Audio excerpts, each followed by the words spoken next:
setas. Amém. Então, quando eu começo a entender o que significa isso, com certeza eu começo a entender quais os resultados disso, né? Então, o que eu queria trazer primeiro é qual é o nível de sentimento de culpa que você carrega, que eu carrego. Mais ou menos assim. Quando você é criança, você quebra a vidraça do vizinho, você quebra alguma coisa do vizinho. Aí você sabe que aquilo está errado e você continua evitando o vizinho, evitando passar por ali, evitando se expor naquela situação.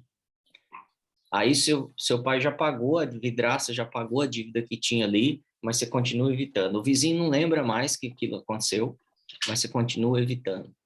Esse é um sentimento que a gente carrega, que a sociedade carrega, que os cristãos carregam, apesar de ter recebido Jesus. Carrega um sentimento como se estivesse devendo para o vizinho.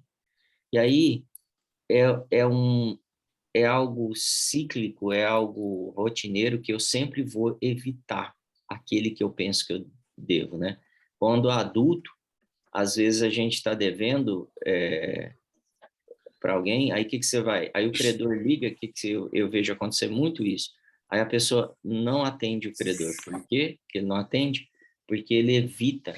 Pode ser um fornecedor que não está entregando algo, você é um fornecedor e não tem produto para entregar naquela hora. Eu já vi muitas empresas não atender. Uma vez eu tinha uma empresa que a gente comprou uns vidros lá para casa, demorou muito para entregar. E eles não nos atendiam. Foram meses, e ligava, ia lá, não, mas ele não tá, ele vai te ligar amanhã. E ia jogando, porque ele sabia que tinha uma dívida, né? O problema é quando a gente sabe que essa dívida foi paga e aquela pessoa que a gente tinha dívida com ela bate na porta da nossa casa e a gente fica escondido porque a gente está devendo, a gente pensa que a gente está devendo e a gente não está mais, está pago. Eu vivo uma vida escondido dessa pessoa, desse credor. Por quê? Porque eu sinto a dívida. Sabe o que é, da onde vem isso? Desde o início. O princípio foi desse jeito. Então, quando Adão peca, a primeira coisa que ele teve foi medo. Depois, vergonha. Depois, qual foi o resultado disso? Distanciamento. Então, esse sentimento de dívida que ainda nós carregamos gera medo. Então, eu vejo as pessoas falarem de Deus com ênfase no medo, gera vergonha. Eu vejo muita gente vivendo com vergonha, então elas escondem as coisas, escondem suas vidas e gera distanciamento. E aí, o que ela faz? Ela se afasta cada vez mais de Deus. Por quê? Porque ela não se sente merecedora, digna ou com o direito de se apresentar diante de Deus. Então, ela evita Deus. E o inimigo aproveita isso e começa a alimentar a nossa mente com setas.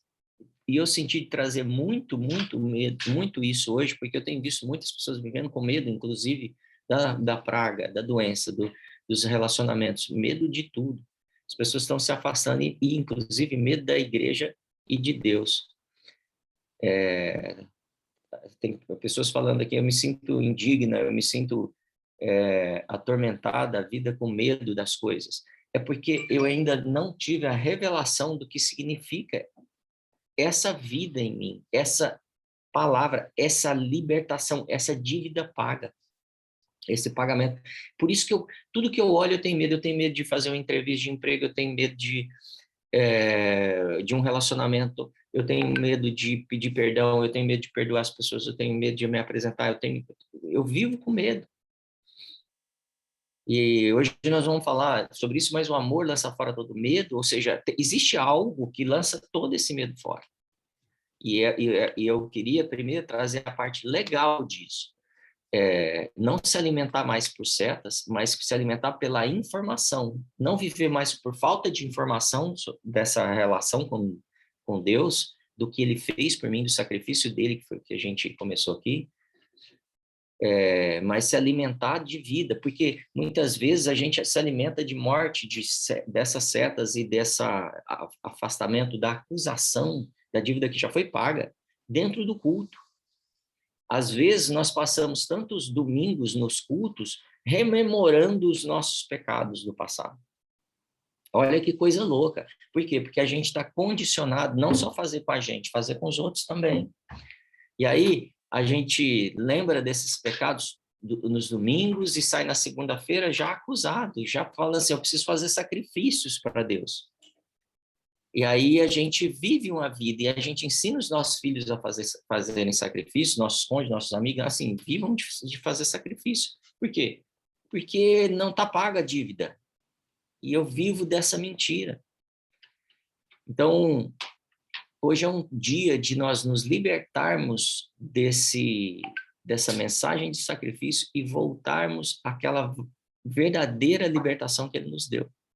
Não de momentos temporários, porque eu fiz um sacrifício no domingo, agora eu estou me sentindo bem. Não, mas porque eu fui liberto.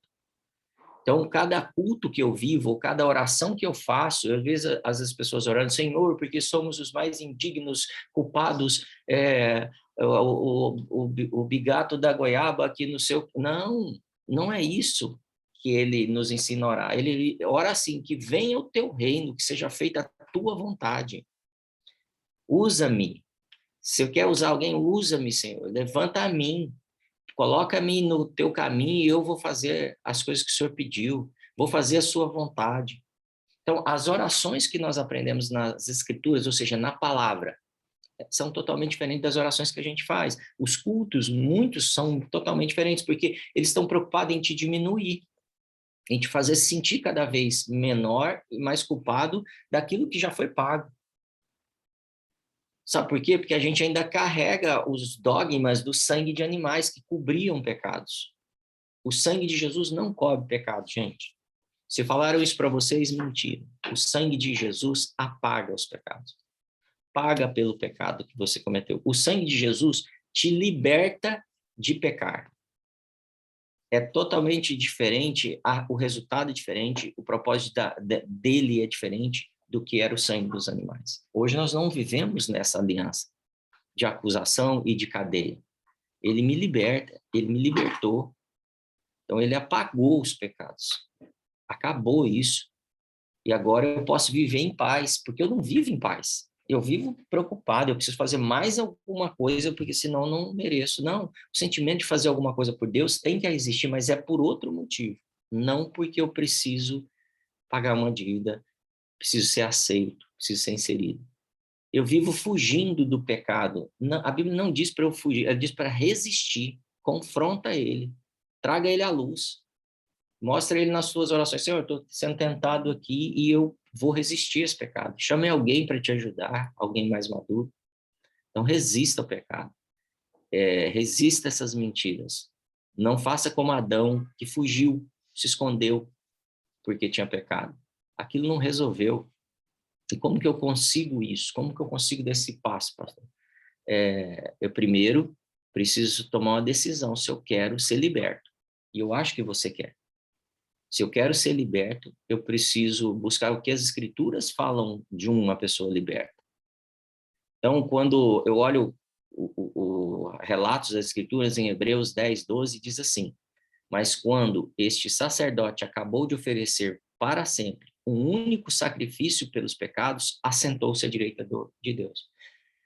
Esse texto é tão incrível que ele está falando assim, quando esse sacerdote, quando Jesus ofereceu para sempre um único pecado, um único sacrifício pelos pecados, ou seja, por todos os pecados, ele terminou. E ele não está mais ali para pagar pecado para ninguém, para cobrir o pecado de ninguém, para anular, porque ele já fez isso. E aí a Bíblia diz que ele se assenta. Agora eu não vou fazer mais isso. Jesus não vai para a cruz hoje de novo. Ele já foi uma vez. Foi o suficiente para nos libertar de tudo que a gente tem de amar. Então, Hebreus 10, 17, estudem hoje bastante Hebreus 10, viu? Dos seus pecados e iniquidades não me lembrarei mais. Então, o autor dos Hebreus, ele fala que essa é a palavra de Jesus. Dos teus pecados e tuas iniquidades, eu não me lembrarei mais. Basta que você se arrependa e reconheça Jesus como seu Senhor. O sangue dele te purifica de todo pecado, te livra de todo pecado. E o que vai te purificar, na verdade, é a palavra, mas o sangue dele te lava, te tira todo pecado. Eu fui lavado no sangue de Jesus. Eu fui lavado no sangue de Jesus. É essa frase que eu tenho que falar, porque é essa palavra. É isso que a Bíblia vai dizer sobre mim. Não há mais necessidade de eu ficar me acusando, ou das pessoas me acusarem. Não há mais necessidade de sacrifício. Eu tenho que fazer isso para poder compensar. Não. Mas eu já fiz muita coisa ruim, pastor, eu preciso pagar. Você sabe o que você está tentando fazer quando você diz isso? Você está tentando dar sua vida pelos pecados, para pagar os pecados. E ela não paga os seus pecados. Sua vida inteira não paga os seus pecados. Não funciona assim. Ele é o único que podia ter pago essa dívida. Então, eu fiquei devendo para alguém, ele era o único que tinha condição de pagar. Ele foi lá e pagou. Então, se você quer entregar sua vida para Deus, se você quer entregar sua vida para Jesus, faça isso porque você o ama. Não porque você precisa pagar uma dívida. Porque ela não vai ser paga. Mas porque eu o amo, eu vou entregar minha vida. Porque eu amo, eu quero viver em sacrifício para ti, eu quero dar os meus dias, eu quero dar minha vida, eu quero dar cada minuto da minha vida. E aí faz sentido. Então, faça para atender um chamado que ele te deu. Ele está te chamando, atenda, por amor a ele. Faça isso agora. Fala, Senhor, eu não tenho atendido, mas hoje eu vou atender. Hoje eu vou mudar esse caminho e entro na tua presença para fazer a tua vontade, porque eu te amo, porque você merece, não porque eu tenho alguma dívida. Então, se você já é cristão, declare isso. Estou voltando, Senhor. Como Adão tinha se afastado, talvez eu tenha me afastado, mas eu estou voltando. Lembram que as palavras têm poder, declare isso. Suas declarações são decretos e alianças no mundo espiritual. E o diabo não te toca mais. Então fale. Hoje eu te busco, Senhor. Eu busco a ti para mudar minha vida. Para abrir toda a porta que eu venho fechando. Eu atendo seu chamado integral. Sem reservas. Sem culpa. Sem cobrança. Eu estou voltando para um ambiente de não tem culpa. Estou livre. Ambiente de paz. Todo o meu lugar agora, toda a minha área, todo o meu coração, todo o meu ambiente, todo o meu trabalho é seu, Senhor. E eu vou buscar sabedoria nas suas escrituras para ti, para poder servir isso todos os dias da minha vida. Essa é uma oração que eu tenho que fazer. Eu vou falar contigo, Jesus, em cada situação. Eu não vou me esconder. Aqui está difícil, meus relacionamentos estão difíceis, as finanças estão difíceis. Eu vou falar contigo. Eu vou falar sem cessar. É isso que é orar sem cessar. É em tudo. Em tudo eu dou espaço para ele, oportunidade para ele. Invisto nele, porque eu o amo, porque eu quero viver isso com ele. Não faço pelo pecado que eu cometi ontem. Não faço pelo um caminho de morte. Porque o sumo sacerdote antigamente entrava num caminho de morte. Hoje Jesus nos mostra um caminho de vida nessa entrega. É aí que entra a nova aliança. Hebreus 10, 20 diz assim: por um novo e vivo caminho que ele nos abriu por meio do véu, isto é, o seu corpo. Por um novo e vivo caminho. Esse é o caminho que ele abriu. Novo e vivo. Não era aquele caminho de sacrifício de morte que o sacerdote tinha medo de entrar ali porque ele poderia não voltar. Esse não. Esse a gente vai e tem vida e vida em abundância. Hebreus 10, 19 diz: portanto, irmãos, temos plena confiança para entrar no Santo dos Santos pelo sangue de Jesus. Por causa desse sacrifício, eu entro no ambiente de Deus hoje. Eu não estou afastado. E eu tenho plena confiança. Portanto, irmãos, temos plena confiança de entrar no Santo dos Santos, por um novo e vivo caminho que ele nos abriu por meio do véu, isto é, seu corpo. Então, se você tinha uma dívida, se sua mente dizia, você tem que pagar. Não. Se arrependa, peça perdão, e ele já pagou. Reconheça isso no sangue. Ore assim, eu reconheço que o sangue pagou os meus pecados. Eu quero viver essa vida de liberdade. Ela está paga. Não me afastarei mais do Senhor. Então eu não vivo mais de murmuração, declarando morte, declarando um caminho morto. Lembra que murmuração é dormir no relento, né? Eu não vivo mais exposto, porque agora eu vivo na família de Deus, eu vivo num ambiente protegido, eu vivo guardado por seus anjos poderosos. Ele dá ordem aos seus anjos que te guardem, mas eu não devo me afastar, devo estar ali para esse ambiente protegido. Ele está eu estou vivendo um vivo caminho, não um caminho de morte. Nesse caminho de vida só tem boas notícias, não tem notícias de morte. Todas as palavras que saem da minha boca são de vida. Todo culto que eu faço é de vida e vida em abundância. Toda reunião da igreja é para gerar mais vida. Não é acusação, perseguição ou prisão, muitas vezes.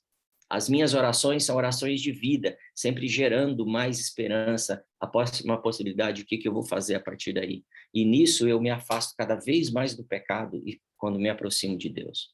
Porque o pecado não consegue estar ali na presença dele. Eu quero me livrar do pecado, se aproxime de Deus. Essa é a primeira lição. Se aproxime, não aceite a acusação. Eu oro sem cessar. Então, se você ora sem cessar, você não tem uma vida de murmuração. Não fique exposto. Pastor, eu não me sinto especial. Então, comece a se sentir especial, porque ele fez esse sacrifício por você. O seu nome estava escrito ali no dia que ele se sacrificou. Ali estava cada pecado que você cometeu, que eu cometi, porque você é especial. Você está sendo alcançado por ele, pelo Espírito Santo, porque você é especial. As pessoas falam, mas não, eu não posso. Ele está falando assim, eu vou te dar para eles a glória que eu me dei para que eles devolvam a glória como eu devolvi a glória, é o entendimento de João 17, para que você seja glorificado, ou seja, ele quer que a gente brilhe, ele quer que a gente receba isso e faça a diferença. E o diabo quer te manter escondido. Lá no Éden, no jardim, na oportunidade de estar com Deus, no culto, na reunião da igreja, no devocional, mas escondidinho. E hoje ele está falando, vem filho, vem para a luz. Eu já paguei tudo. Esse é o novo e vivo caminho para a sua vida. E eu quero que você viva isso e vá bem em todas as coisas que você fizer. Seja próspero em tudo que você projetar. Que você vive em paz. Que experimente amor na sua casa. Não fique exposto ao relento. Não viva das murmurações, mas das palavras de vida. Libere palavras de vida, libere paz na sua casa. Decida hoje vencer. Verso 22 diz, sendo assim, aproximemo-nos de Deus com um coração sincero e em plena convicção de fé, tendo os corações aspergidos para nos purificar de uma consciência culpada e tendo os nossos corpos lavados como água pura. Ele está falando, se aproxime com o coração sincero. O coração é onde está a nossa fé, a nossa esperança, lembra disso? Então diga, eu decidi vencer. Eu decidi vencer. Não sei como fazer isso, pastor. Só declare isso e aproxime-se dele. Fala, Senhor, eu me exponho hoje. A minha mente e o meu coração são expostos. Há uma história na Bíblia que diz que Moisés ia libertar o povo da escravidão. E aí Moisés tira esse povo do Egito e dá liberdade a eles.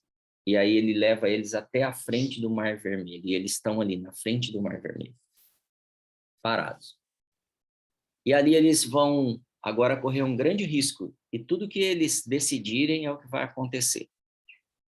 E aí a experiência mostra que eles vão ser libertos em frente aos seus inimigos, numa situação impossível, que é o mar se abrir, mas eles obedeceram e seguiram aquilo que Deus estava falando para eles. Num novo e vivo caminho para eles. Num caminho de morte para os inimigos, mas num novo e vivo caminho. Deus abre um caminho no deserto. Deus abre um caminho no meio do mar. Deus abre um caminho no impossível para vocês.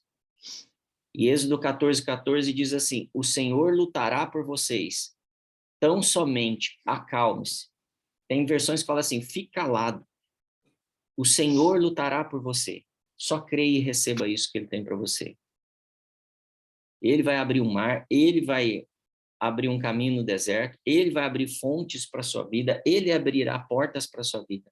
Simplesmente creia e fala, eu vou receber esse caminho.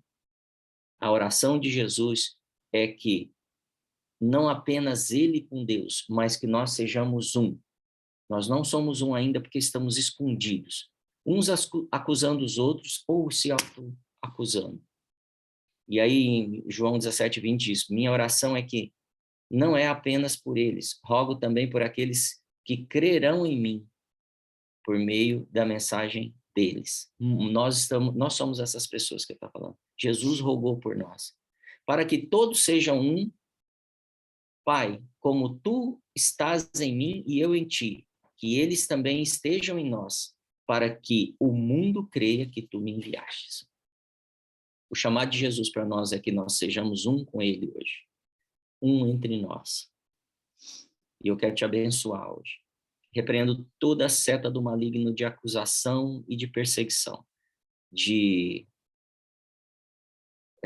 falsa identidade, de orfandade, para que você receba a verdadeira identidade que ele te deu, voltando à presença dele, se sentindo livre de todo o pecado que ele já pagou e que não existe mais. A boa notícia é, você é livre. Eu declaro essa palavra como palavra viva dentro do teu coração, dentro da tua mente. Você é livre, você está livre de toda dívida. Então aproxime-se com fé dele. E quando somos um com ele, o mundo pode ver Jesus. Eu declaro, você é uma fonte de vida para essa terra, para sua família, para o trabalho que você está. Em nome de Jesus. Que você experimente a liberdade plena que o sangue de Jesus proporcionou para a gente. Em nome de Jesus. Amém. Glória a Deus, Deus te abençoe, que esse fim de semana seja incrível. E semana que vem nós